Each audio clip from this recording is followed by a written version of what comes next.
Lepo pozdravljeni na današnjem predavanju. To bo polovica bo matematike, polovica bo zgodovine, eno tako uravnoteženo predstavitev tele geometrije, ki je pri nas še zelo slabo poznana, vam želim podati.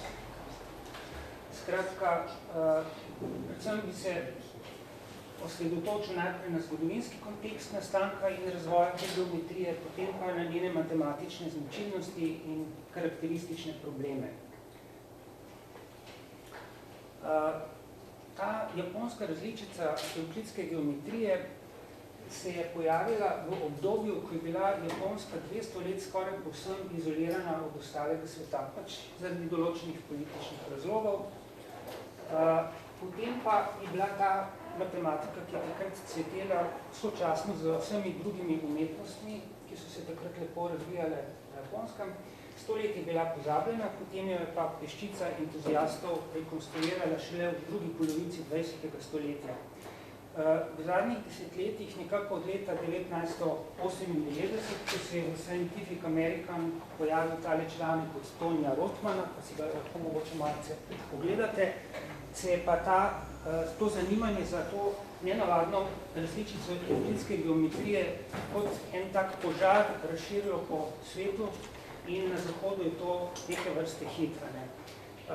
Njen veliki pedagoški in raziskovalni potencial, po mojem mnenju, še ni povsem raziskan in izkoriščen.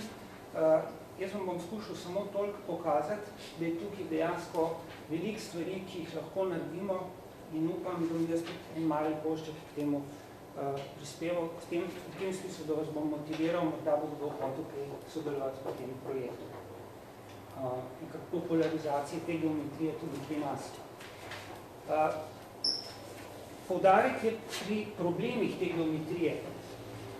Že sama rekonstrukcija teh problemov je bila težko delo, to so rekonstruirali iz nekih starih, zelo lepih, čudovito ilustriranih knjig. To je bilo težko delo v enem čudnem jeziku, neke vrste latinščina, kambun se reče, ki jo skoraj nihče več ne govori na japonskem. Če pa gremo na samo vsebino matematično, so pa ti problemi zelo težki, bistveno težji kot tisti, ki jih recimo srednješolci pri nas rešujejo v okviru geometrije, kolikor je še imajo. Celo metode teh, s katerimi so reševali te probleme, nam niso povsem znane, nekatere so še zmeraj skrivnost. Na zahodu nekatere od teh nalog moramo reševati z zahtevnimi orodji integralnega, diferencialnega računa, tudi metoda inverzije pride v upoštev in še kaj. Tako da ne vemo, kako so pred toliko časa znali priti do pravilnih rešitev, ko vemo, da teh metod recimo še niso imeli. Imeli so neke druge metode. Želim vas tudi opozoriti, da so med tema dvema različicama geometrije, se pravi zahodne pa vzhodne, tudi določene sorodnosti, na katere sem postal pozoren šele, ko sem začel to malo bolj študirati tudi po internetu, pa po drugih virih. In v bistvu, tako kot je bila ta geometrija pozabljena na vzhodu, so tudi marsikateri geometrijski izreki na zahodu neznani. In ob študiranju tega sem bolj obnovil znanje marsikaterih stvari, ki so bile odkrite, pa pozabljene tudi na zahodu, ker to se je dostikrat dogajalo v geometriji. Se stvari odkrijejo ponovno po 200 letih. Zakaj sem vzel temo iz zgodovine matematike? Zato, ker sem prepričan, da zgodovina matematike je polna enih problemov zmeraj, ki lahko bogato pripomorejo k kvalitetnejšemu pouku v razredu. Motivacija učencev, pa tudi sami problemi so zanimivi, taki bolj življenjski, ne tisti šolski. Pa tudi za stališča enega raziskovanja, motivacija raziskovanja so ti problemi fenomenalno plodni. Tukaj imam recimo enega Japonca, ki to tradicijo nadaljuje še čisto sodoben, Hirotaka Ibisui, kar naprej producira neke nove in nove probleme, sploh ne daje dokazov, ampak so šli potem pogledati resni matematiki in so ugotovili, da vse, kar pač odkril, je res. Ne moreš pa temu reči izreki, ker ni dokazov, so pa to odkritja. Ampak čisto v tej tradiciji, ki vam jo bom zdaj predstavil, ob nekaj primerih. Ko Ogledali si bomo nekaj menikov, nekaj problemov, nekaj sporednih z zahodno geometrijo, mečkeno problemu rekonstrukcije, pol pa še o samem pomenu te geometrije.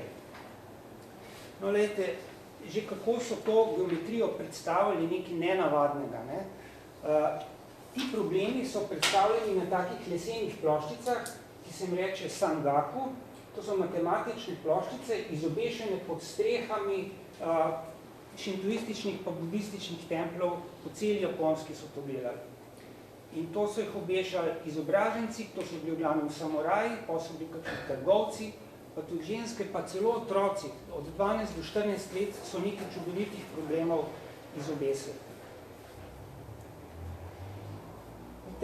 Problemi so bili krasno obarvani, v vsakem stolpcu imate nek diagram, potem naloga zastavljena, avtor, letnica, pa rešitev, pa nobenega dokaza, pa nobenega računa. Reši to, če znaš. Ne? To je bil tak izziv. To je tako, kot če to je bil nek način, da so popularizirali svoja dela, morda so se zahvalili bogovom ali pa kaj s tem komu za navdih. Vidite, to so tudi neke vrste umetniška dela, tudi knjige, ki so po teh problemih nastale, so čudovite, ilustrirane, ročno narejene ali pa na takem riževem papirju, umetnine prave. Ne? In to so jih delali ljudje, ki so ljubili matematiko. To ni tako, kot danes srednje šolci sovražijo matematiko. To je bil, cel narod je bil 200 let dobesedno zasvojen z vsemi umetnostmi, to je bil čas, ko se niso vojskovali, samoraji so imeli ogromno energije, ko je niso mogli v vojskovanju uporabiti, ne? In so se kultivirali, izobraževali na široko tiste svoje kmete v okolici, imeli ogromno učencev in ti učenci so potem vsak en problem naredil, pa so pa to skupaj zložili in so nastale take umetnine. Ne? To je morda spodbuda, tudi kaj takega bi lahko delali tudi s naši učenci, ne? Pa bi morda imeli malo več veselja. No, tako to zgleda, en tak primer. Približno 880 takih tablic je še ohranjenih. Ne? Samo iskanje teh tablic, pa dešifriranje tega je bilo herojsko delo peščice entuzijastov. Torej, to je obdobje, kdaj je to bilo, to je nekako tak, kaj je to pozni, ne vem, kako bi, pozni srednji vek, kaj je takšnega bi bil to, ne. Bilo je to neke vrste renesansa v času Japonske. Ta japonska tempelska geometrija je del tradicionalne japonske matematike z imenom Wasan, ki se je pa potem za časa tega obdobja Meiji končalo, tradicionalne matematike bilo konce, zahodna matematika je prišla na Japonsko, ko so tako rekoč ukinili in skoraj nihče se s tem ni ukvarjal več kot 100 let. Potem pa en srednji šolski učitelj z doktoratom slučajno odkril leta 1970 omembo nekih takih starih rokopisov, kjer so govorili, da so bile neki matematični problemi obešeni na nekih templih in potem celo to zgodbo rekonstruiral, ko Feniks je vstala ta geometrija dinamična. Že ta zgodba je nekaj neverjetnega. Medtem ko ti sangaku so ena taka kulturna dediščina celega človeštva, nad katero so zdaj fascinirani raziskovalci po celem svetu. Ne? No, problem te rekonstrukcije sem že omenil, da gre za velik kulturni zaklad sem tudi omenil. In tudi z matematičnega stališča je zelo pomembna. Tako, ne? Spravo, za zgodovinarje, za matematike, za učitelje, za študente. Samo to bi povedal, da nekam umestim to tradicionalno japonsko matematiko. Vse, kar bi rad, da si zapomnili, je to, da je ta matematika nastala nekako pod vplivom Kitajske. Vendar se kitajska matematika ni zelo prijela na Japonskem, čeprav so poznali klasična kitajska dela o aritmetiki, algebri in geometriji in so jih v 8. stoletju prenesli najkasneje iz Kitajske. Recimo, kaj so znali Kitajci? Imeli so neke metode za iskanje ploščin likov, imeli so neke besedne probleme, znali so računati z negativnimi števili, tudi kvadratno enačbo najdemo omenjeno. Taka bolj praktična matematika, pa seveda Pitagorov izrek, to so imeli. Pitagorov izrek je zelo pomemben tudi pri reševanju teh problemov. Tole je ta prvo nalogo, ki imate tukaj na vaših listih, se da rešiti za uporabo trikrat napišete Pitagorov izrek, pa rešite sistem enačb. Mislim, da ne bo tako težko. No, kaj pa tole, recimo, pismo deliti pa niso znali. Kako so pa računali? Ja, računali so tako, kot so jih naučili Kitajci. Dve metodi so imeli. Eno so bile neke take čudne računske paličice lesene, ki so jih polagali po takih deskah, s tem so lahko reševali sisteme enačb, s tem so lahko reševali enačbe poljubne stopnje na poljubno natančnostjo. Izredno spretni so bili računani. Mi tega nikoli ne bomo dosegli. Drugo je pa abakus. Abakus so prinesli iz Kitajske, to pač poznate, razvil se je kasneje v tako imenovan soroban, ki je še hitrejši, še boljši. To so pol Japonci to izpopolnitev naredili. Uporabljali so jih še do 20. stoletja, tudi na vesoljskih poletih, mislim, da je bil enkrat celo soroban zraven in tako naprej, ker pač ne odpove, koliko lahko električna zadeva odpove. To so pač te računske tablice. Rdeče paličice, pozitivna števila, negativna, črne paličice in tako so pač zapisovali neke vrste mestni sistem, pa ne bi o tem nič. Povedal bi pač samo to, da je bil pač ta soroban tisto sredstvo, ki je omogočil neke vrste razcvet japonske matematike. Ta je v veliki meri algoritmična, konstruktivna, računska, ne temelji pa toliko na dokazih. Takole je tole izgledalo. To je predstavitev iz ene knjige, tukaj gor imate ta soroban in tu je pač opisano, kako sistem dela. Kaj so znali delati s sorobani? Kvadratne korene so znali reševati polinomske enačbe v eni spremenljivki poljubne stopnje in ker so uporabljali za računanje abak, se proces računanja so le redko zapisali. To se je pol preneslo tudi na Sangaku, to je tudi en razlog, zakaj se mi zdelo vredno zapisovati rešitev. Niso imeli te tradicije. To je kitajska verzija, to je japonska verzija, abak, soroban. Soroban ima eno kroglico manj kot tistega. To je pa moderna verzija iz leta 1979.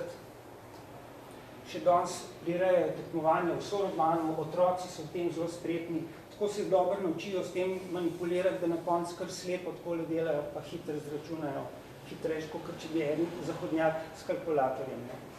Dobro, to sam za hec. No, zdaj pa to uradno zaprtje Japonske pred ostalim svetom, ki pač nastalo za določenih političnih razlogov, je prineslo razcvet vseh umetnosti. V tem obdobju so rekli tudi Genroku, to je nekaj vrste renesansa. Ključni za to so bili samuraji, ki so se morali iz vojaških nasilnežev prileviti v izobražence in so potem to vlogo res izvrstno odigrali, bili so sposobni kot zdravniki, kot umetniki, vseh tistih umetnosti so se morali naučiti, nekaj vrste polihistori so bili in tudi poučevali so. In mnogi so se posvetili matematiki. Največji matematiki so bili v bistvu samuraji. Sekita Kakazu, ki ga tlele vidite, je bil tudi samuraj.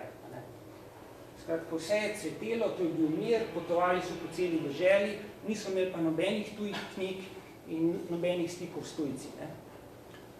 O tem pravijo tudi japonski Newton ali Leibniz, ker je pač našel neko različico integralnega računa, podobno na zahodu, pa neko teorijo determinant, boljšo kot Leibniz je izumil 10 let prej in tako naprej. To sta pa utemeljitelja tradicionalne japonske matematike. Kaj so vse znali Japonci? Znali so računati število pi, celo na 50 decimalk, s pomočjo tistih svojih računskih pripomočkov. Ploščine likov in prostornine teles. Pa še marsikaj drugega. Ekstremne funkcije so znali računati. Pol tlele seki obravnavo celo Bernoullijeva števila, pa binomske koeficijente. Enačbe više stopnje. Pol so imeli neko varianto integralnega računa, ko so hoteli zračunati pi, niso naredili tako, kot sta naredila Eudoks pa Arhimed na zahodu, ko sta učrtavala pa očrtavala pravilne nakotnike, ampak so v bistvu tako naredili, kot je nam že precej sorodno. Če bi tukaj naredil neko abscisno os, pol nas to spominja na tisto delitev, ko pol sumirate, pa naredite limitov, pa zintegrirate, pa dobite ploščino. Se pravi, temu postopku so rekli Henry in kasneje so ga razširili tudi na prostornine teles in z numeričnimi metodami so lahko dosegali poljubne natančnosti. Računali so tudi z neskončnimi vrstami, integrirali po členih in tako naprej. Kaj pa je za tole?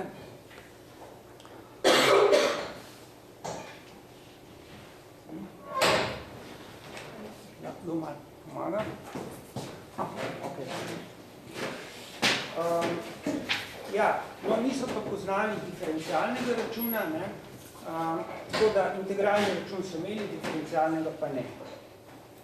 Znali so računati maksimume in minimume, sprav največje pa na naše vrednosti funkcij. Morda so vedeli, da ima polinom lahko ekstrem kvečemo v takile točki, to so morda nekako induktivno ugotovili. Morda so znali tudi izpeljati formulo za odvod produkta polinomov. To so neke domneve zgodovinarjev. Pa kaj ste recimo tle, integracija po členih, rezultati dobu v obliki neskončne vrste, tako precej zahtevno matematiko so že znali.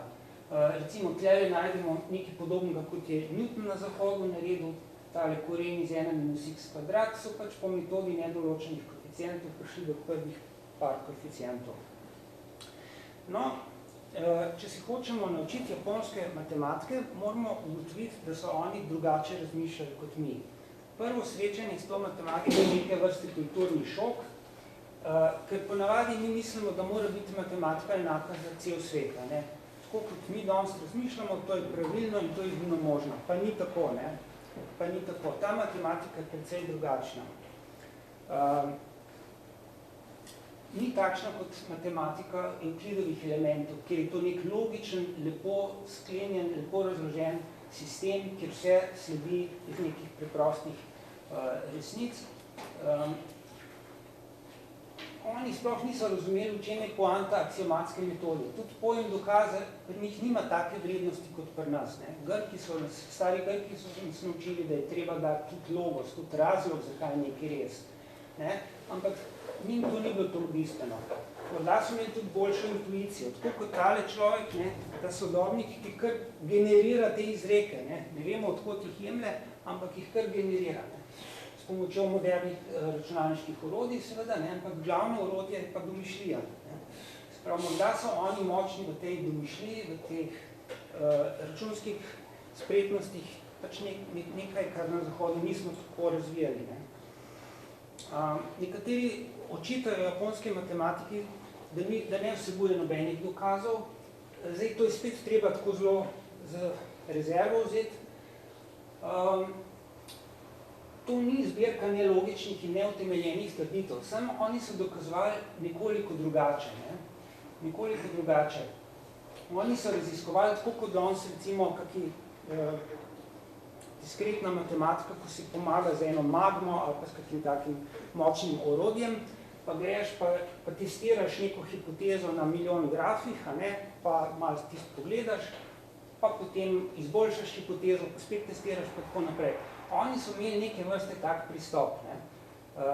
Na podlagi računskih rezultatov so prihajali do točnih rezultatov. Recimo tukaj je en tak primer samo za okus. Nekdo je izračunal pi na 45 decimal s pomočjo enega čist iterativnega postopka, dobil je neko rekurzivno formulo, da ta zadeva zmeri konvergira pač k neki konstanti, to je večkrat nekaj iteriral in prišel do pija pravilno izračunanega na več kot 40 decimalk. In ker se je vse tako lepo ujemalo, je rekel, to je to. In tudi njegovi sodobniki so to njegovo metodo jemali kot čisto korektno.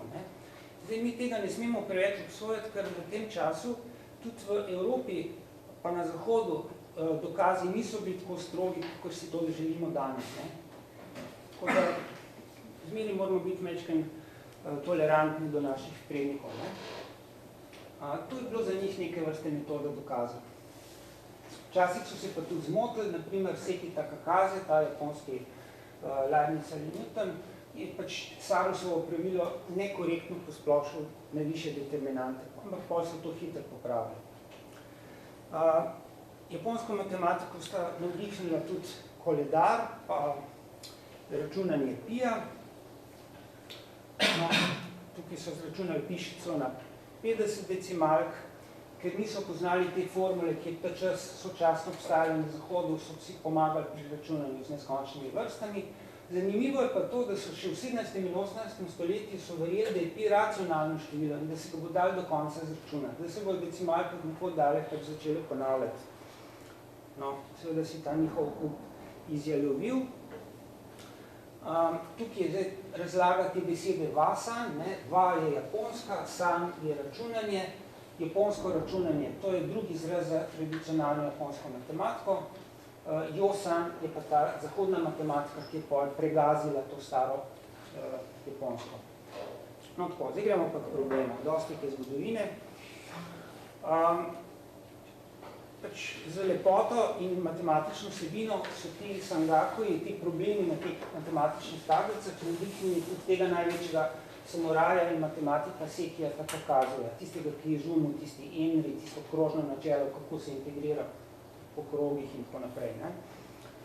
Torej, sangaku je lesena delitvena tablica, na kateri je na kratko skiciran en ali več matematičnih problemov. Ustrezne geometrijske slike so dosti krat živo barvne in imajo tudi estetsko vrednost. Problemi so na nekaterih slabše ohranjenih tablicah tako zabrisani, da jih je možno razbrati le iz slik. Rešitve so samo nakazane, naprimer z nekim postopkom, nasvetom, namigom, ali pa je celo dan samo rezultat. Ponavadi je dopisana letnica in avtor. To so pač ti elementi sangakuja. Tako to izgleda, vsak stolp predstavlja nek problem. Vidite, da tukaj nastopajo neki taki čudni geometrijski liki, krogi, trikotniki, elipse. Po več krogov, ki se dotika, po več likov, ki se dotika. Zelo zanimive konfiguracije. To je tako ena abstraktna slika.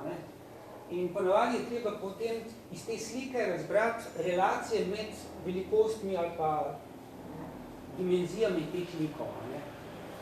Tlele najdete en velik krog pa en majhen krog. Pa tukaj zaporedje krogov v tem arbolusu. Natančno tak problem je študiral že Arhimed 2000 let nazaj. Zanimivo.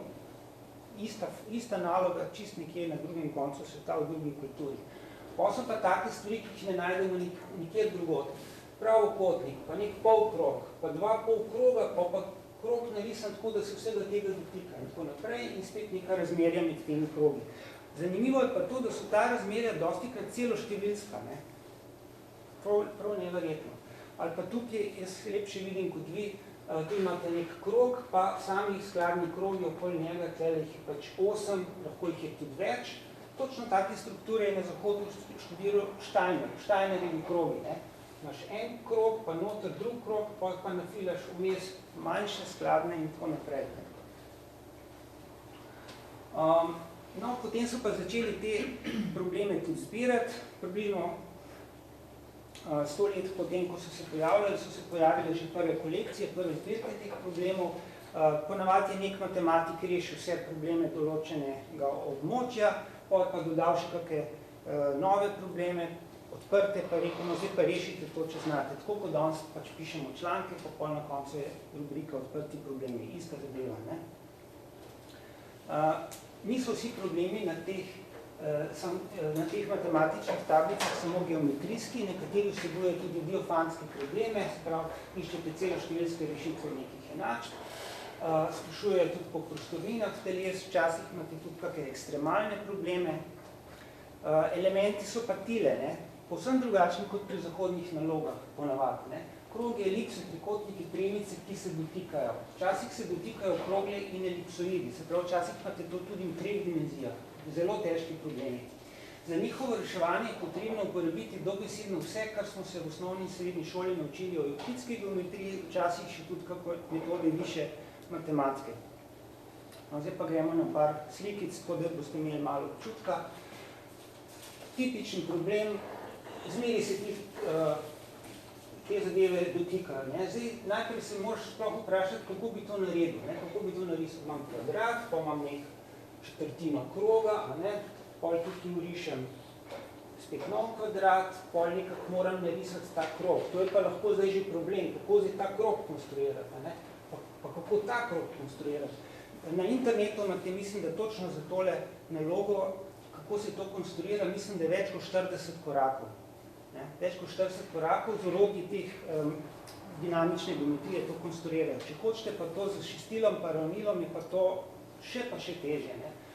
Skratka, to so že konstrukcije zelo težka, pol pa, da boš iz te slike razbral, kakšne so razmerja med temi liki, med njihovimi dimenzijami, je pa stvar včasih misija nemogoče. Ali pa, če imate par let časa, da to študirate, potem morda rešite. Tukaj imate spet enakotrak trikotnik, učrtan kvadratu na takšen način, tukaj nastane nek krog in morate poiskati radi kroga izražen za to stranico. Ali pa tale zadeva, imate 3 kroge, ugnezdene med cele kvadrate in radi tega kroga je geometrijska sredina tehle dveh. Ali pa tole dokaži, da je razmerje radio manjših 2 krogov 3:2. Presenetljivo, da pridejo tako lepi rezultati. Ali pa poišče radije notranjih krogov. Za vsako tako nalogo se morate precej potruditi, da jo rešite. Ali pa tudi, če greste gledati te rešitve, danes to večino imate tudi v internetu že, s nekateri ljubitelji so to rešili, ampak tudi te rešitve, že samo, da jih preučite, se morate kar malo potruditi. Ta je tudi luškana naloga, modri krogi so enaki, pol narišeš tele žarke, narišeš te dotikajoče se zelene kroge in dokaži, da so tudi zeleni krogi enaki. Tako bi rekel, na prvi pogled je to res, to je očitno, ampak znam to dokazati, težko, ne. No, to so ta orodja, to je eno od tistih vprašanj, ki jih imate tamle, katere metode obstajajo za reševanje teh problemov na teh matematičnih tablicah. No, najpomembnejši je Pitagorov izrek, pa imate Ptolemejev izrek o cikličnem štirikotniku, se pravi, imam nek ciklični štirikotnik, te slikce nimam, to so stranice, to sta pa diagonali, pa taka zveza velja. Tu ponavadi na zahodu ne poznamo tega izreka, pol izreko sekajočih sekativah v krogu, tole prek tole in tole prek to. Tega tudi nisem vedel, dokler nisem teh stvari se šel preučevati. Pol imate praktično vse trigonometrijske formule, izreki podobnosti trikotnikov so tudi zelo pomembni po teh nalogah. Metode višje matematike, pol tisto krožno načelo, neka varianta integralnega računa, japonska varianta, metoda inverzije, ki so jo iznašli na zahodu, ta zelo poenostavi mnoge rešitve, pa seveda si pomagate lahko z raznimi orodji dinamične geometrije. V tej knjigi, ki je šla šele po letu 2000, avtorja sta Fukagawa Hidetoshi pa Tony Rothman, Japonec pa Američan, sta razdelila probleme na lažje, težje pa še težje. In vsi ti problemi so v tej knjigi rešeni. Včasih zahtevajo nekaj listov pisanja, nekaj ur, dni ali celo mesecev ali celo let, da jih rešimo. Kako bi jih nekako sistematično pogledali? Lahko jih razdelimo na ravninske, prostorske, lahko jih razdelimo glede na elementi, ki v njih nastopajo, a so to liki, a so to krivulje, a so to telesa in kakšne relacije iščemo med njihovimi parametri, recimo, katera formula povezuje dane količine ali pa dokaže, da velja določena relacija. To je lažja naloga, to je pa težja. Potem zmeri imam te neko skico, ki določa medsebojno lego likov. Recimo, takole imaš, kako naj zavrtim tale kvadratek pri danih fiksnih krogih, da bo njegova stranica minimalna. To je pa primer ekstremalnega problema. Take stvari so znali tudi reševati. No, pa si pogledamo eno stvar do konca rešimo. Imam velik kvadrat stranico A, pa imam majhen kvadrat za stranico 2R, pa še tam nek krog, to se vse lepo dotika, tako kot kar slika. Treba izraziti tale radij R kroga za tole stranico. No, pa malo pomagal, Zdaj, če to nalogo daste učencem razredu, morate dati nekaj časa, mi ga zdaj tlele nimamo, ampak morda bi kdo lahko kaj rešil. Sam sekundo nazaj. Ja, izvolite. Prehiter gre. Ja, seveda.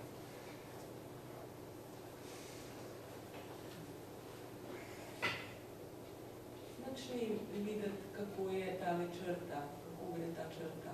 Mislim, prej ta daljina. Ta razdalja je enaka tejle, ne? Krog se mora pa dotikati. Tangenta je. Tangenta, ja. Ok.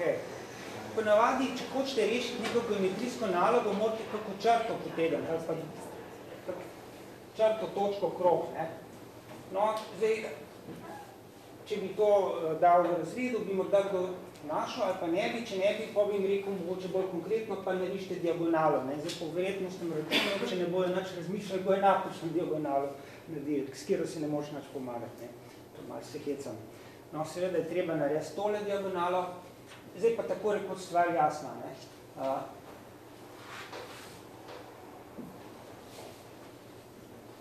Nam ta diagonala da kako idejo za enačbo.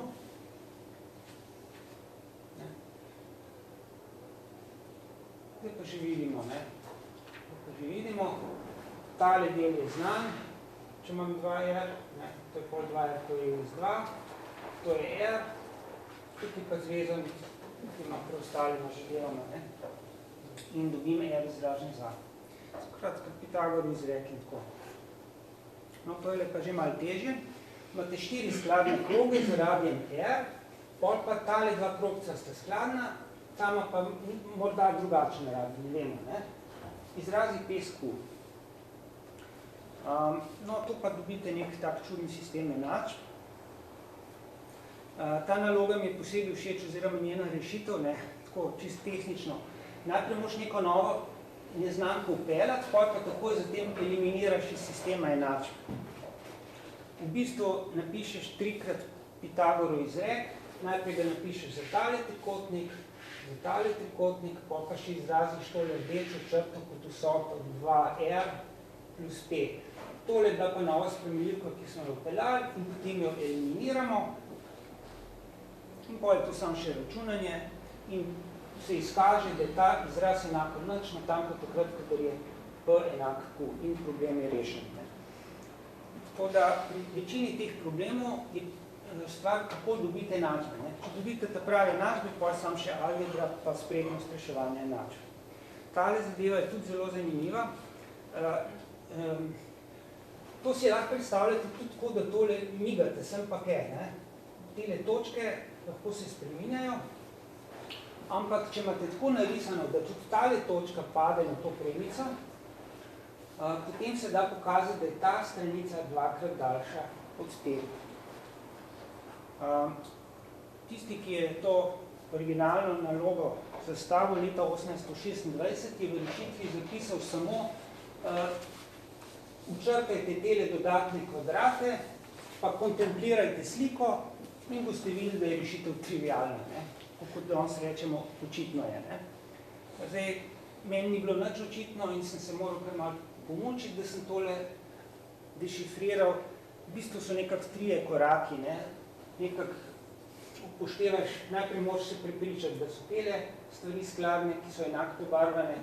V drugem koraku vidiš, da so skladni tudi tele koščki, za določene podobnosti trikotnikov. Skratka, potem prepričaš se, da so ti rumeni trikotnički skladni, kar pa pol pomeni, tukaj imam ta zeleni košček enkrat dvakrat, tukaj imamo pa enkrat, kar pomeni, da je tale stranica od tega velikega kvadrata dvakrat tale. Vsaka naloga ima neko svojo zanimivo rešitev. Recimo, tukaj imamo pravokotni trikotnik, izraziti treba radi tega malega kroga s stranicami velikega trikotnika. In kaj je treba narediti? Središča teh krogov povežemo z obliščema in nam zadeva nekako razpade na manjše elemente. Zdaj pa treba samo ploščino tega velikega pravokotnika izraziti kot vsoto pa razliko teh malih elementov. In če greste tole delati, najprej še opazite, tukaj imate 2 zelena skladna deltoida, potem pa poiščete takšne skladne pravokotne trikotnike, ki so označeni z isto barvo, prav 2 rumena, 2 rdeča, tukaj dobim 2 tale modra, pa 2 tale modra, ki sta skladna, No, tale zeleni del je pa majčkeno dela težavo in ga je treba enkrat prišteti, pa enkrat odšteti. Skratka, ploščina tega celotnega lika je vsota tega kvadratka, pa tega rdečega dela, pa tega rumenega dela, pa tega modrega dela. Ja, sam še s temile zelenimi, enkrat smo ga preveč šteli, pa ga moramo enkrat odšteti, pa pride vse prav, razračunate, pa dobite končno rešitev. No, če bi to šli na sferi delati, ta prvi del bi bil lahek, ta prvi del formule bi se dal rekonstruirati, samo tam so pa formule za ploščine veliko dodatne, tako da drugega dela dokaza ne bi mogli na sferi izpeljati.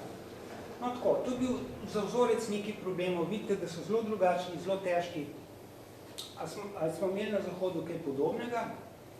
Ja, še to, ne? Nekatere geometrijske izreke, ki so se pojavili v zahodni matematiki, so japonski matematiki dokazali celo tudi po 100 let prej. Par takih znanih primerov obstaja. No, ta problem se vleče njegova rešitev čez par strani. Treba je izraziti radij teh malih krogov kot funkcijo tele zelene črte, ki je pravokotna na tole črto. Tele krogi so bili originalno skladni, to je lahko krat trikotnik in to je vse, kar imate podano. Zelo spreten moraš biti, če hočeš rešiti ustrezne sisteme enačb. No, kako bi mi danes take naloge reševali? Mi bi danes reševali tudi s kompleksnimi števili, pa z vektorji, pa s tole metodo inverzije.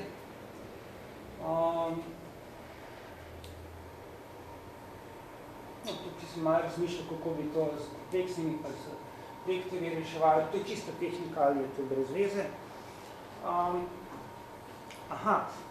Zdaj pa, glejte, na Zahodu najdemo nekaj take rezultate, ki spominjajo na probleme, ki so bili predstavljeni na teh samdakih. Recimo Descartov izrek, Sodijev izrek, to so taki težki izreki iz geometrije, ki jih ponovadi na Zahodu ne poznamo.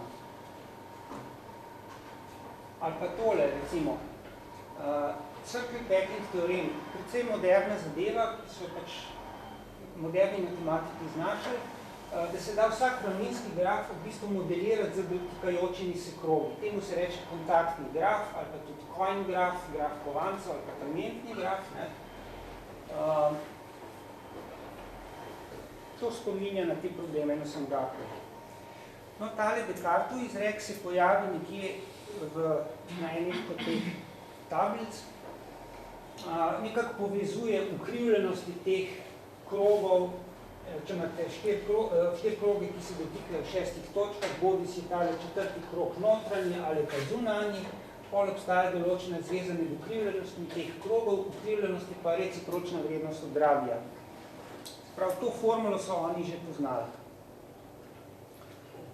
Prav tako se je Steiner ukvarjal s takimi krogi, recimo imate en rdeč krog, pa noter en mali moder krog, vmes pa zaporedje, ciklično zaporedje nekih drugih krogov.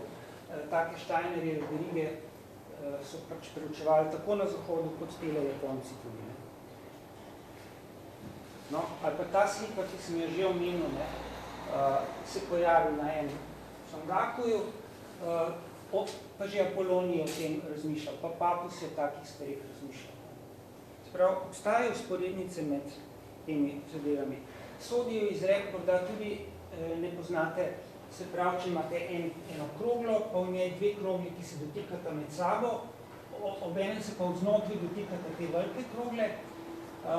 Koliko krogel lahko naredim še vmes, da bojo se med seboj dotikale tako ciklično, obenem se bojo pa dotikale tih 2 krogel, pa tiste velike zunanje. In se izkaže, da jih je točno 6. To je Sodijev izrek in to so oni tudi že znali pokazati. Pa še neke relacije so med temi krogi, med njihovimi radiji. Poznali so tudi varianto nekega Carnotovega izreka, s pomočjo katerega se da dokazati tale slavni izrek, ki mu rečejo celo japonski izrek.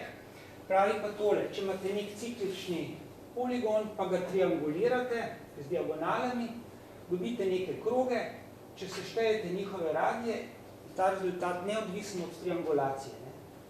Če imate isti poligon, pa ga na dva načina triangulirate, boste dobili vsoto radijev je konstanta. To so znali tudi dokazati. Dokaže se pa to tako, da najprej za štirikotnik, pa to nekak z indukcijo naprej.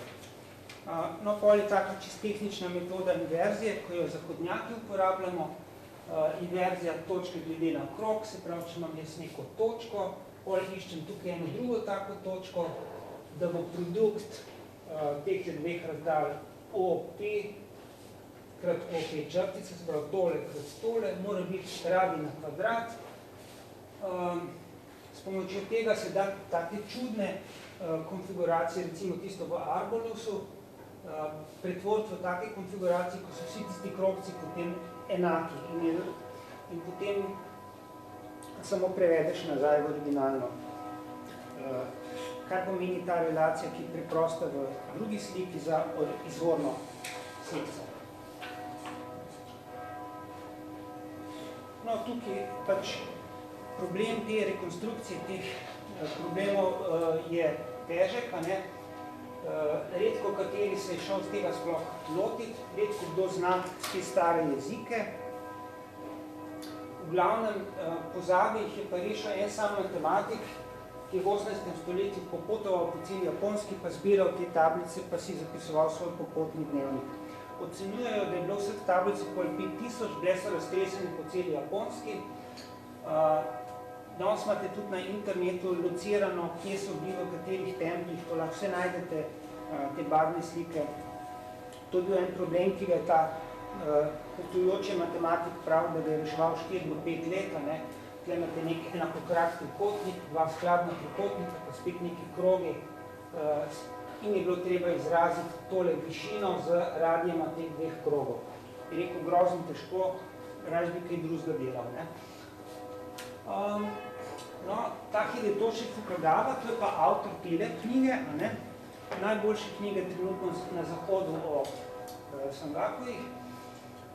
On je pa hotel motivirati svoje učence, da bi raje imeli matematiko in je prišel do ideje, da bi morda bilo dobro študirati stare japonske probleme. Tako kot danes v Sloveniji ugotavljamo, da bi morda vzeli kakšne naloge iz močnikovih učbenikov, pa bi jih predstavili današnjim študentom, morda v povezavi z modernimi orodji, kaj s tem geometrijskimi, računalniškimi, generirali slučajne naloge, tako da vsak učenec dobi nalogo z drugačnimi podatki in morda bi to bil bolj zanimiv. To že delajo, recimo profesor Hafner dela take slučajno generirane naloge, pa to povežeš še z zgodovino, pa imaš takoj zanimivo uro, recimo.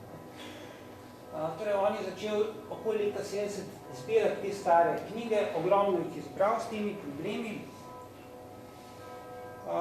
Pol je pa skušal zanimirati svoje kolege, seveda oni so rekli, to nas ne zanima, ti si nek srednješolski učitelj, imaš sicer doktorat, ampak mi smo pa resni matematiki in ni doživel nobene podpore. Pol je pisal cel kupu ljudi na zahod, samo eden se mu je odzval in pa sta skupaj izdala knjigo, samo z rešenimi par problemi, nekaj 10 problemov, ampak nič tega zgodovinskega ozadja.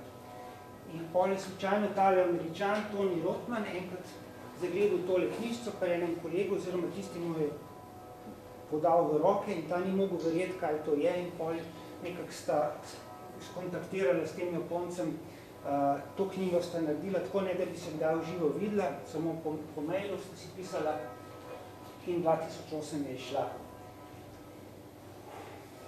Danes je tudi že srečanja, konference o teh Sangakujih prirejajo razstave in tako naprej, tako je naslovnica tele knjige, čudovito ilustrirana, mogoče si jo še malo pogledajte, imate še malo časa, predvsem si slikce pogledajte. To je najbolj celovit vir informacij na zahodu, ki trenutno obstaja. Vsebuje tudi primerjavo zahodne in vzhodne matematike, življenjepis tistih entuzijastov, ki so to reševali. Drugač pa ta študij zgodovine japonske matematike ostaja ogromno področje na Japonskem. V čem je zdaj pomen te geometrije? Mislim, da je dragocena in vredna raziskovanja sama po sebi. Najprej so to vrednost spoznali zgodovinarji matematike, zdaj pa počasi tudi matematiki že začenjajo ceniti. Kako bi se mi tega lotili? če hočemo motivirati učence, pa bi bilo treba te naloge nekako povezati z orodji dinamične geometrije. Verjetno, ne? So tudi primeri za interdisciplinarni študij in tako naprej. Ali lahko tudi navdihnejo nove probleme, to sem že povedal, da ja.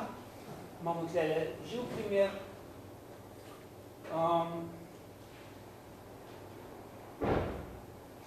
Tole so pokazali izkušnje, da študij teh samgatnih problemov lahko pomaga pri obvladovanju orodij dinamične geometrije in obratno. Ne?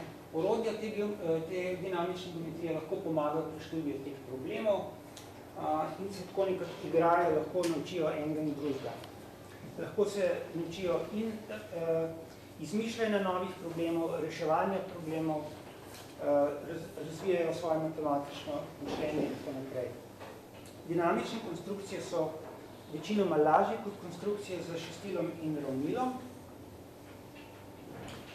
So pa odvisno od orodja, ki ga uporabljamo. Ne? Če imate eno orodje, bo neko nalogo lažje rešiti, z drugim bo težje. Ne? Recimo, če imate GeoGebro, recimo take funkcije, lahko narišete krožnico skozi 3 ravne točke, ali pa polkrožnico skozi 2 ravne točke, ali pa pravokotnico. In to vam olajša konstrukcije. Dajmo si hitro en primer pogledati. Recimo, da želim narisati takšen diagram. Štartam pač s točko, narišem krožnico, polmer, točko na polmeru, presečeš čez krožnico, radio do presečeš, polkrožnica, druga polkrožnica pa naredi krog, ne? Pa imam dotikališča, pa krog skozi 3 točke, pa še enkrat to naredim, ne? Pa je približno slika narejena. Črtam še radije, pobaram in gotovo. Ne? Če hočem pa to narediti z šestilom, to je dobro tako, da približno narišete rešitev, ampak če bi hodil pa res konstrukcijo s šestilom peronilom, je to čisto drug problem. Te slike morate narisati natančno, sicer lahko zavajajo k napačnim sklepom. Če pa delate s takimi dinamičnimi orodji, lahko pa to malčkaj goljufate. Recimo, da hočem narisati to sliko, morda bom tale prvi del brez težav naredil, kar pa zdaj imam pa tukaj 2 gibljivi točki, ki jih pač tako premikam, da bom nekako prišel tele vsem. In to lahko naredim s poskušanjem tako dobro, da ne boste znali ločiti, da je bilo to narisano korektno ali na takšen goljufljiv način. Seveda, ko imate tako rešitev, se pol še postavi vprašanje empirične konstrukcije z ravnilom in šestilom, ampak to morda ni to bistveno. Kako pa bi naredili nove probleme?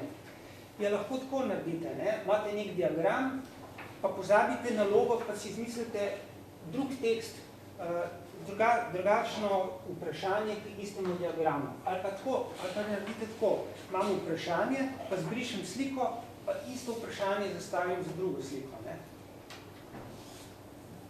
Tako sem nekaj primerov. No, tu sem se nekaj igral, recimo sem se vprašal tole, imam neko ogrlico iz krogov, ne?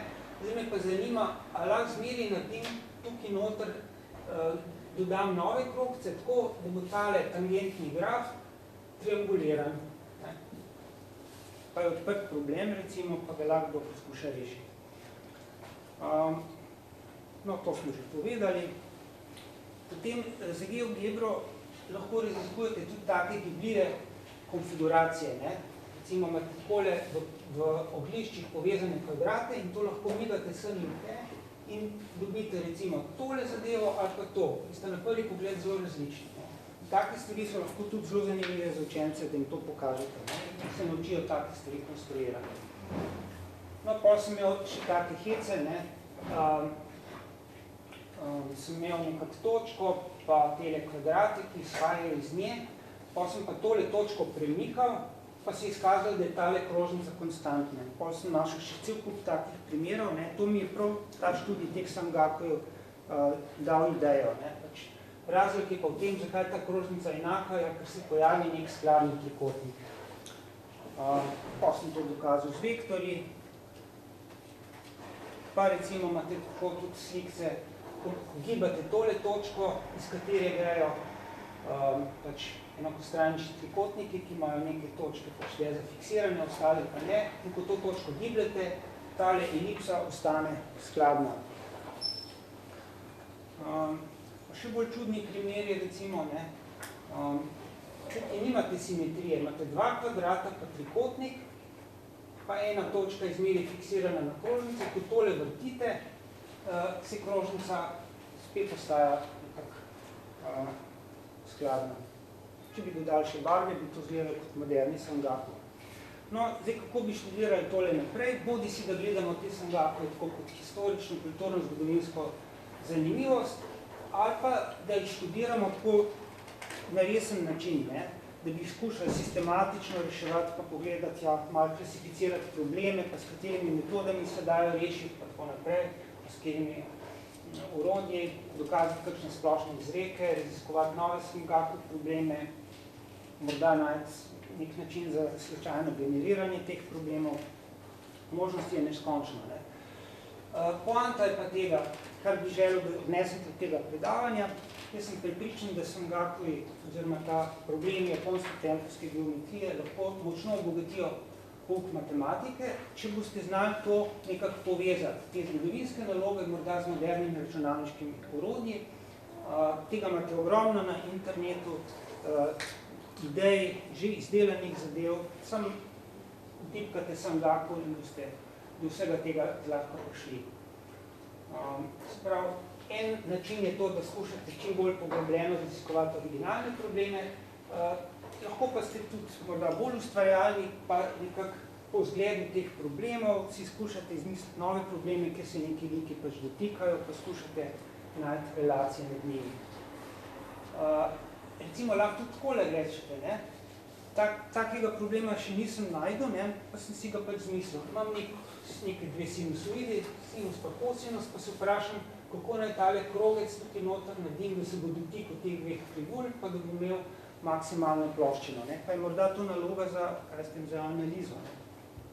Ali pa tole, take naloge pa najdete v naših učbenikih. Imate kroglo, pa morate včrtati val za največjo prostornino. Zdaj pa lahko zamenjate, ne, pa kaj ste.